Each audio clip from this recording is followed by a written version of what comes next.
gentlemen, can you hear me up there? Yes. How about out there on the other side of the pond? Can you folks hear me? Oh, come on, we can do better than that. How are y'all doing this morning? Hold up.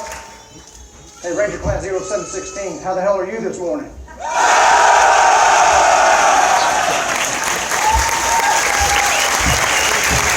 Ladies and gentlemen, you heard them. You outnumbered them 2-1.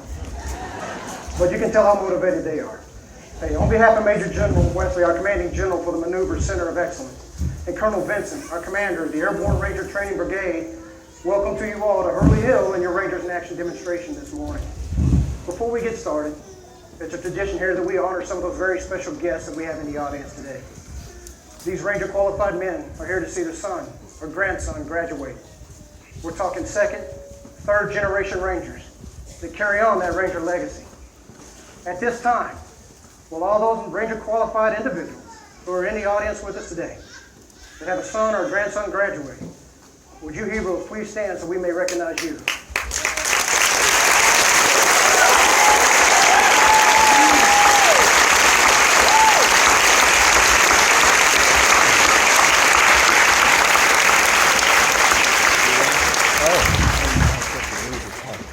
All right, last but not least, how about we congratulate the graduates of Ranger Class 0716.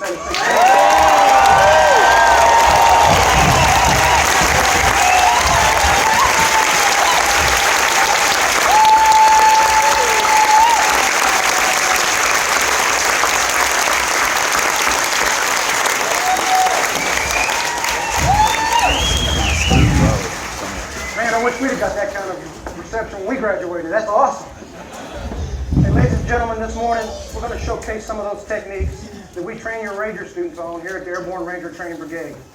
At this time, I'll be followed by Staff Sergeant Grayson, a United States Army Ranger.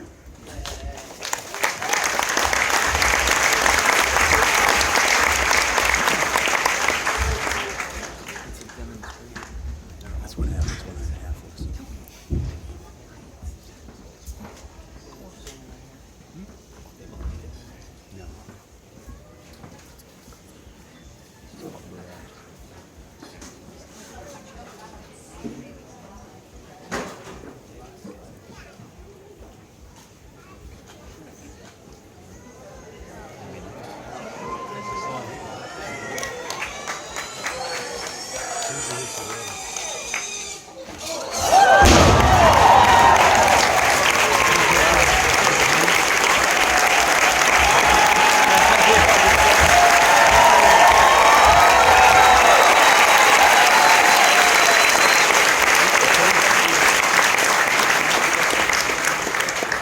Good morning, ladies and gentlemen. I'm Staff Sergeant Grayson, an instructor here at the Benny Faison Ranger School. I have served in various light and airborne infantry units, most recently as a squad leader in the 2nd Battalion, 12th Infantry Regiment based out of Fort Carson. I am currently assigned to Bravo Company, 4th Ranger Training Battalion. The history of the American Rangers is a long and colorful one with a proud heritage which dates back some 400 years. During the American colonial period, Ranger tactics and techniques and methods of operation were inherent characteristics in our frontiersmen. As early as the 1700s, these frontiersmen, commonly referred to as Rangers, were patrolling our frontier from Carolina to New England in defense against the Indians. Probably the most famous and successful of these early Rangers were Rogers Rangers, organized in 1756 by Major Robert Rogers. Presently, over 400 Ranger units have been formed by leaders such as Morgan, Merrill, Mosby, and Darby. Their gallantry and success in combat is legendary. In World War II, Rangers operated in the Mediterranean and the Pacific, and they led the way onto the beaches of Normandy. During the Korean conflict, Ranger volunteers were trained here at Fort Benning, Georgia.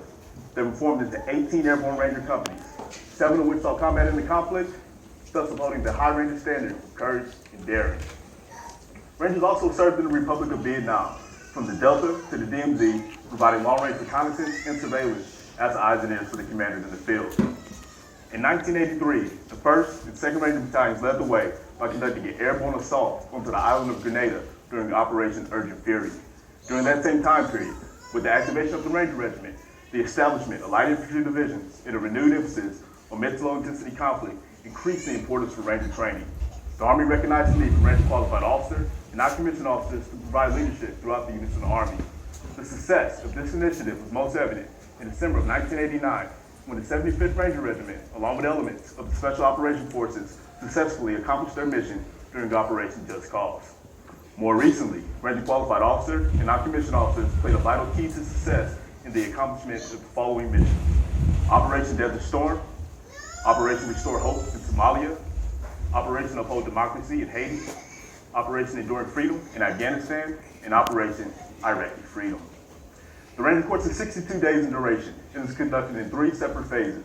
Each phase is conducted in a separate geographical location, and each location varies in terrain from the steep mountains to the coastal swamps. The Benny phase is 3 weeks in duration and is conducted here at Fort Benning, Georgia by the 4th Ranger Training Battalion, followed by 3 weeks in the Blue Ridge Mountains of Dahlonega, Georgia, conducted by the 5th Ranger Training Battalion.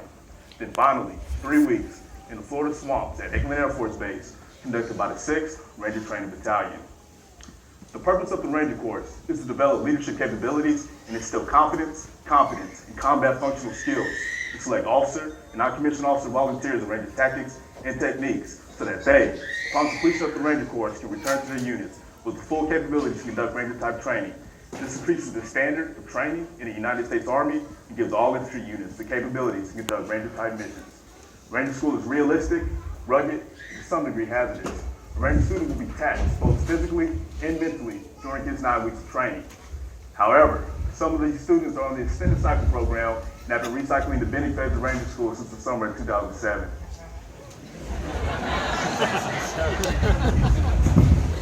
In summary, we feel that the Ranger Course is the highest stage of combat preparedness training that exists in the United States Army today. Next, we will demonstrate some of the tactics and techniques that the Ranger students have learned. Now, I will be followed by Staff Sergeant Jimenez, a United States Army Ranger.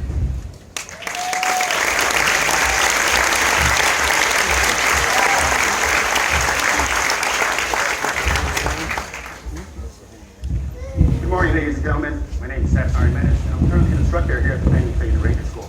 I've served in various airborne and light infantry units, most recently as a squad leader in the 173rd Airborne Brigade. I'm currently assigned to Bravo Company, 4th Ranger Training Battalion. The first technique the Ranger training uses is demolition. Extensive demolition training enables the Rangers to attack and destroy a wide variety of objectives. Although there are several types of explosives, composition C4 is the most commonly used. As you can see, it is a white plastic explosive that can be cut or molded into any shape. Due to the pliability of this explosive, it can be used to construct a wide variety of expedient charges. Charges such as the ribbon charge. The ribbon charge is used to cut irregular shape as well as flat steel targets. Next, we have the shape charge. The shape charge is used against any hard surface objectives such as roads or vehicles, and can be readily improvised utilizing any type of cone-shaped material. This one is being constructed utilizing a number 10 can. We've created the cone shape in the C4, and notice it is dual prime. Now this is to ensure positive detonation. And finally, we have the timber cutting charge. There are several methods of emplacing this charge. You can have it as we do, by placing the charge on one side of the tree, and a kicker charge high on the opposite side of the tree. Now this is to ensure directional fall. Or you can simply cut a section of the tree, place the charge or the C4 into the cut, and once again a kicker charge high on the opposite side of the tree. Or you can simply encircle an entire tree with detonating cord, something like a ribbon charge. All demolitions are primed using modern demolition initiators, or more commonly known as MDIs. MDIs consist of high-strength and low-strength blasting caps attached to several lengths of time fuse or shock tube. These blasting caps, along with fuse igniters and detonating cords, can be used to create numerous types of firing systems. My assistant, Staff Sergeant Mobley, is completing a training board with the different types of firing systems and demolition accessories the Rangers train use. First, we have the M81 igniter. The M81 igniter is used to ignite time fuse and shock tube. Next, we have the M14 time fuse. It is approximately 7.5 feet in length and has a burn time of approximately 5 minutes. It is used to detonate standard military explosives. Next, we have the M21 and M23 firing system. These come with a factory-attached M81 and high-strength blasting caps. Also, these are used to detonate standard military explosives. Now, at the very bottom of this board, you have additional explosives that the Rangers train to use, such as dynamite, TNT, composition C4, and a flex finger charge. The flex finger charge is used to breach walls or blow doors open. Ladies and gentlemen, if you will please focus your attention to the far side of the pond. There is a conics, where we use the flex finger charge to blow the doors open. You will also witness a few of these expedient charges.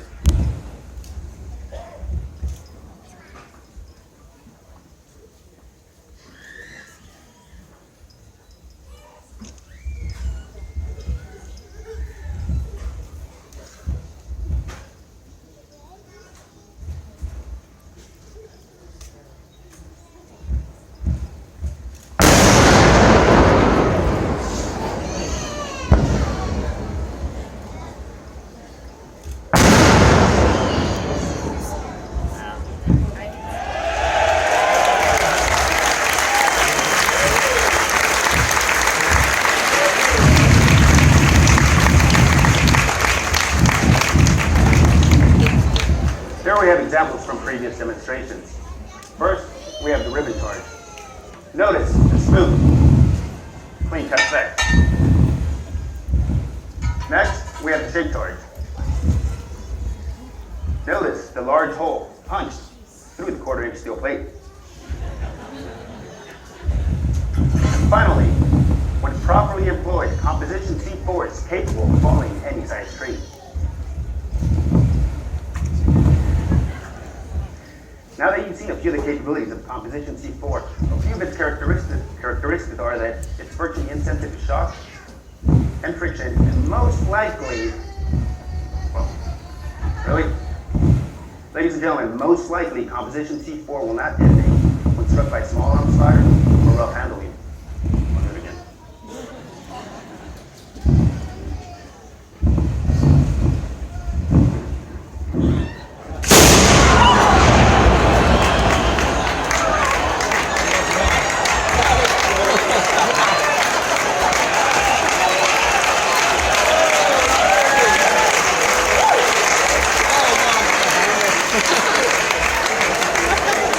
Actually, ladies and gentlemen, as you just seen, composition C4 is insensitive to shock or friction and can be beaten around without fear of detonation.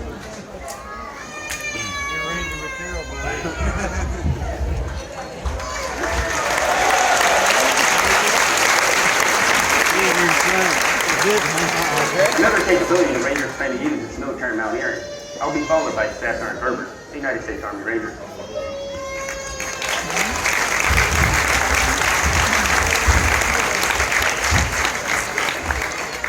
Hello everyone, my name is Staff Sergeant Gerber. I'm an instructor here at the Benning phase of Ranger School. I've served in various light and airborne infantry units, most recently as a platoon sergeant in the 1st to 501st Airborne. I'm currently assigned to Alpha Company, 4th Ranger Training Battalion. Rappelling is an integral part of the mountaineering instruction taught here at the Ranger course. Rappelling is a technique used to descend a vertical surface by means of a mechanical device and is taught for several reasons. First, it helps the student overcome his inherent fear of heights. It helps build confidence and teaches the ranger another capability. Again, there is virtually no impassable terrain given a well-trained and well-led force. In order to rappel, there are certain pieces of mountaineering equipment the ranger must become familiar with. The first is the Kern Mantle rope. The Kern Mantle rope is 11 millimeters in diameter, 150 feet in length, and has a tensile strength of 4,800 pounds. Another characteristic of this rope is its lack of elasticity, meaning it will only stretch 2% under working conditions. The Ranger is also taught the use of the AMK, or Army Mountaineering Kit, which is a now in harness assembly, a figure-8 descender, which acts as a friction braking device, and a locking snap link with a tensile strength of 2,000 pounds. The Ranger will also need his heavy leather work gloves to prevent his hands from burning. In order to rappel, the Ranger simply faces the climbing rope with the anchor point on his left, creating a bite in the rope. He then feeds that bite up through the large opening of the figure-8 descender and through the locking snap link, of which he then tightens. He then dons his heavy leather work gloves. To begin his descent, the Ranger merely faces the anchor point and begins walking backwards down the cliff. During his descent, if the Ranger wishes to brake, he will simply tighten the grip of his right hand around the climbing rope. His right hand now supports his body weight and controls his rate of descent. His left hand merely acts as a balancing or stabilizing agent. Once the ranger wishes to continue his descent down the base of the cliff, he simply loosens the grip of his right hand and continues his descent. Now, in many instances, it may be necessary to haul personnel or equipment up a vertical surface. For this purpose, the ranger is taught the use of the vertical haul line. The vertical haul line consists of a large heavy A-frame lashed together at the top of the cliff, with enough rope to reach the bottom.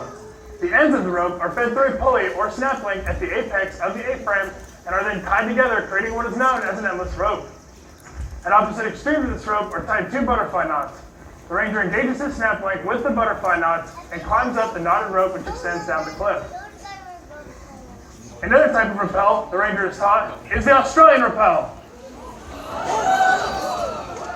The Australian rappel allows the ranger to face the direction which he is descending. His right hand acts as his brake hand, thus freeing up his left hand to fire his weapon system if he deems necessary.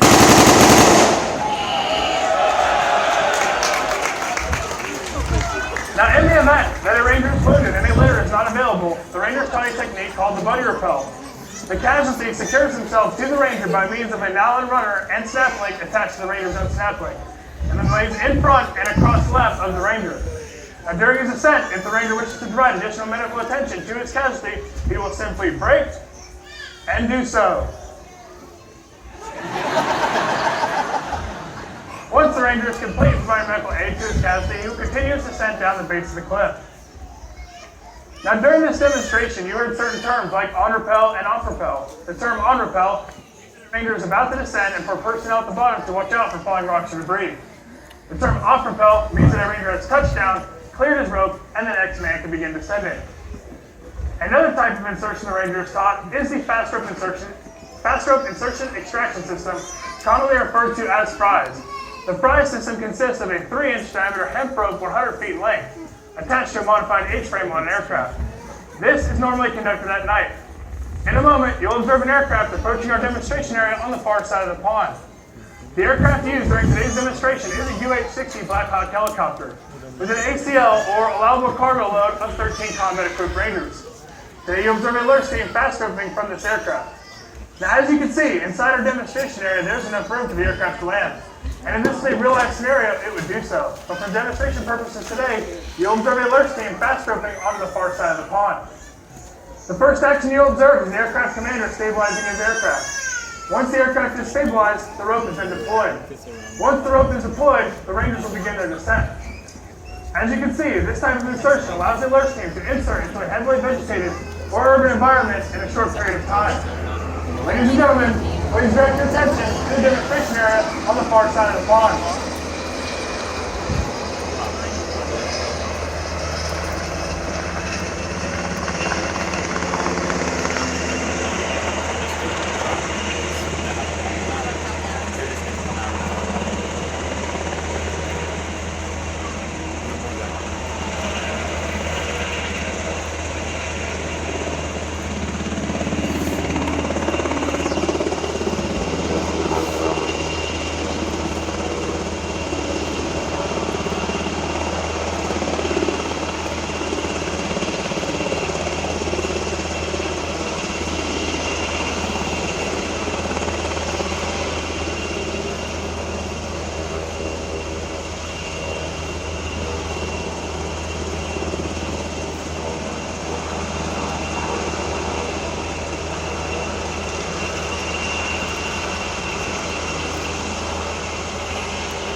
There are several dedicated long-range surveillance units, or LRRS. These units consist of 6 to 18 teams and are primarily composed of Ranger-qualified personnel.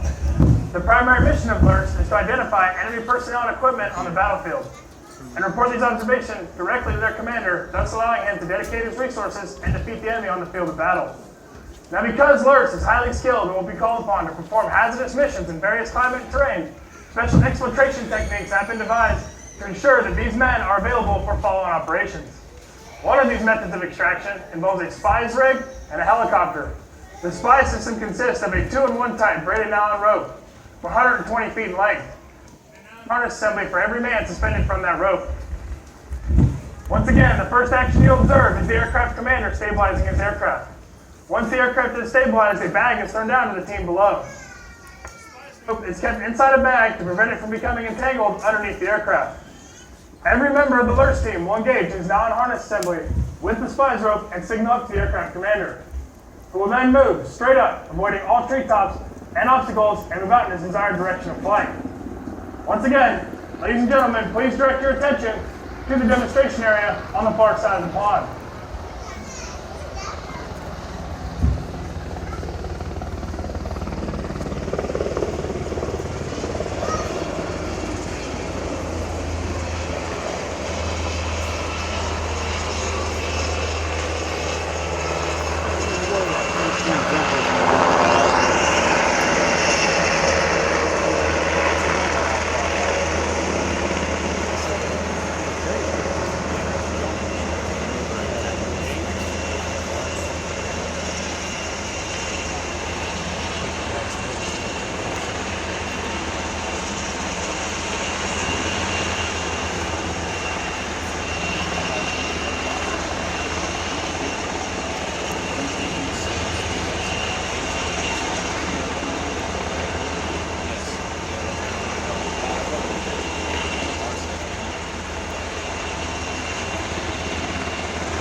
Power Rangers. So we did Stego, right?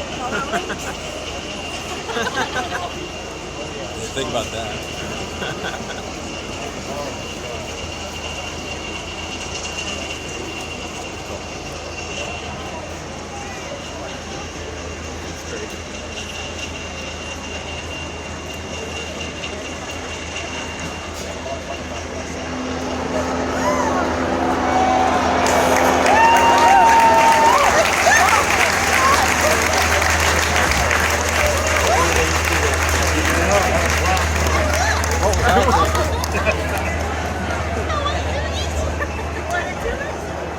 That's pretty The awesome. Rangers also taught techniques on small boat operations on inland waterways and coastlines. These boats come in various sizes, such as the F-470 Zodiac approaching the shore to your left front. This boat is capable of carrying 10 fully equipped Rangers. This 9-man light infantry squad has been organized and equipped for combat patrol.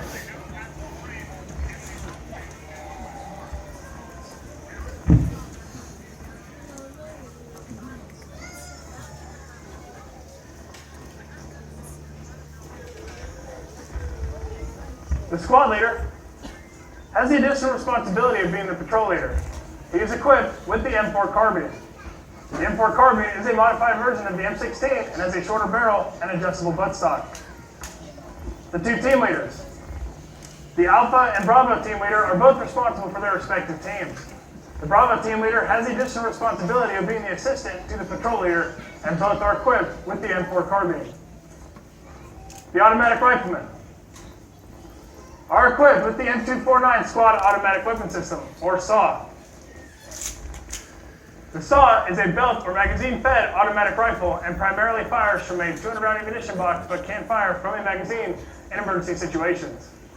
The Grenadiers are equipped with the M320 grenade launcher, which fires various types of 40mm ammunition, such as high explosive, illumination, buckshot, and CS.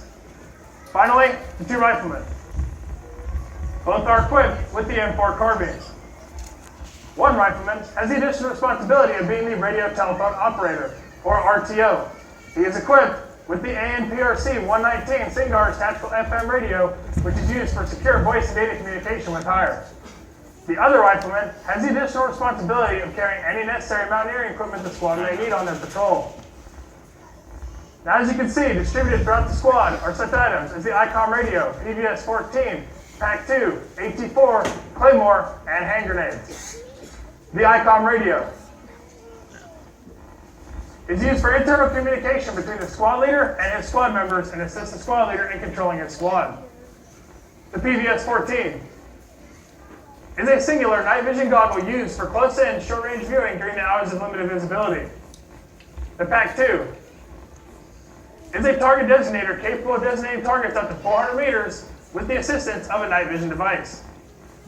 The M136 AT-4 is a handheld, shoulder-fired, anti-armor weapon system wrapped in an expendable fiberglass tube, and is capable of penetrating up to 14 inches of armor. The M18 Claymore mine is an anti-personnel mine with a 1.5-pound block of C4 inside of it, and when detonated, projects up to 700 steel bearings towards its target area. As you can see, every member of the squad is equipped with 2 frag grenades. Additionally, every ranger is certified as a Ranger First Responder. The Ranger First Responder is equipped with the Ranger First Responder bag, and he is trained in advanced medical skills and capable of treating, triaging, and evacuating life-threatening injuries found on today's modern battlefield. Once again, ladies and gentlemen, as you can see, this 9-man light infantry squad is organized and equipped for a combat patrol.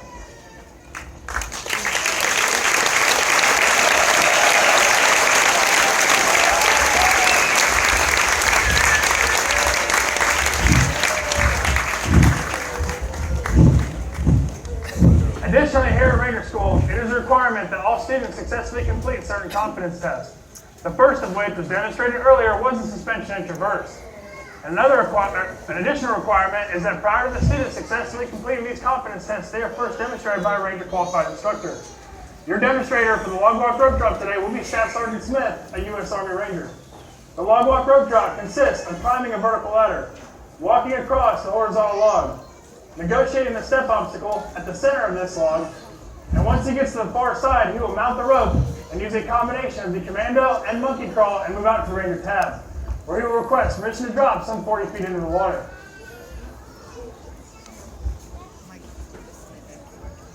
Let's go, Ranger, hurry up. I'm hot.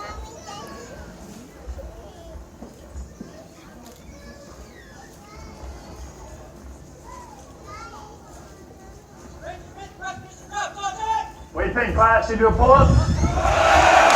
Do a pull-up, Ranger.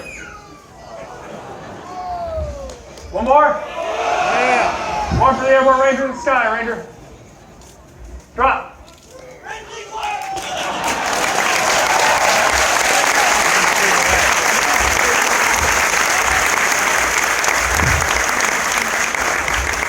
Small boat operations are not the only type of water insertion a Ranger is taught. Helocasting is a means of inserting a Ranger squad with the use of a helicopter. In a moment, you'll observe a helicopter deploying two-man Ranger teams into the pond to your front. The first action you observe is the aircraft commander flying 10 feet at 10 knots. Once over the target area, the first Ranger team will deploy their poncho rafts into the water and then exit from both sides. The second Ranger team will repeat this same process. One poncho raft is constructed using 2 standard issue ponchos laid out on the ground. The Rangers place their rucksacks and any additional equipment inside of it. On one side of the poncho raft, they will construct a tether line to aid in towing. One Ranger tows the poncho raft while the other one guides it from the rear. Once they get to the far shoreline, they will secure their equipment out of their poncho raft and continue on with their Ranger mission. Ladies and gentlemen, please direct your attention to the pond to your front.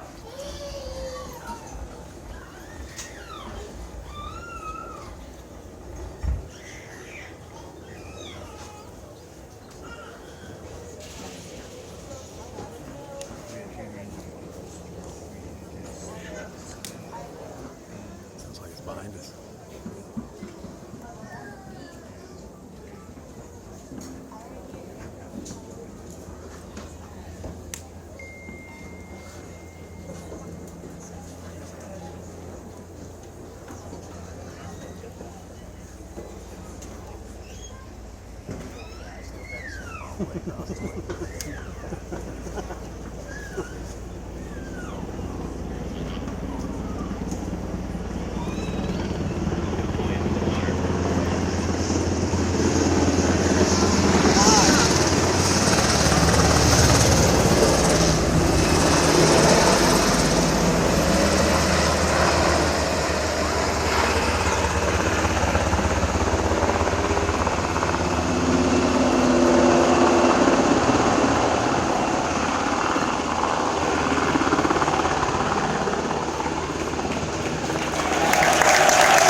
Another technique the Rangers taught is the use of hand-to-hand combat. I will be followed by Staff Sergeant Ildefonso, a U.S. Army Ranger.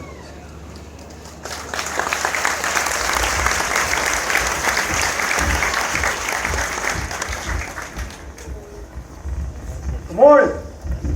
Morning. You do better, Zach. Good morning. Morning. There we go. My name is Staff Sergeant Ildefonso, an instructor here at the Benning Fraser Ranger School. I served in numerous light and airborne infantry units, most recently as a weapons squad leader in the 82nd Airborne Division. I'm currently assigned to Charlie Company, 4th Ranger Training Battalion. The average soldier, if trained in only the use of his basic weapon system, may lose effectiveness as his weapon should fail to fire or